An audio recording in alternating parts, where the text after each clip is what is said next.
Abraham தன் சொந்த குமாரன் என்றும் பாராமல் தன் ஒரே பேரான குமாரன் ஈசாக்க தகன பலியாய் கொடுக்க அர்ப்பணித்து கர்த்தருக்கு பலி செலுத்தினார். கர்த்தர் அவரை மறந்தாரா? கர்த்தர் அவரை கைவிட்டாரா? அவருடைய ஆராதனை முடியறதுக்குள்ள ஆண்டவருடைய அற்புதம் அவருடைய வாழ்க்கையில தொடங்கிருச்சு.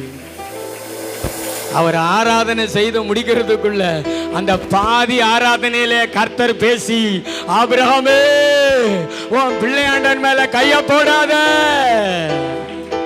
கர்த்தருடைய சத்தத்தை ஆபிரகாம் கேட்டாரு.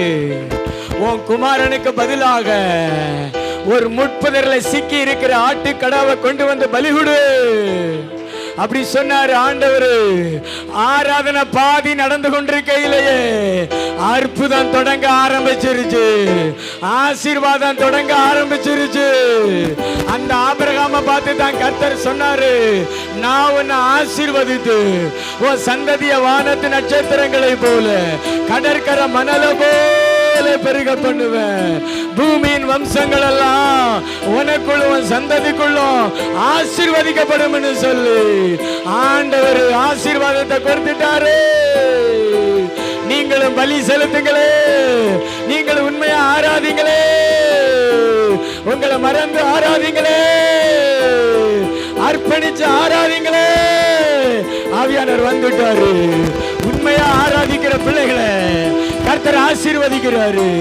உண்மையா ஆராதிக்கிற பிள்ளைகள் மேல கர்த்தருடைய ஆசீர்வாதம் வருது. உன்னை வாழாக்காமல் தலையாக்குவேன். நீ வலது புறமோ இடது புறமோ இடம் கொண்டு பெருகுவோம். அந்நிய பாஷையில பேசுங்களேன்.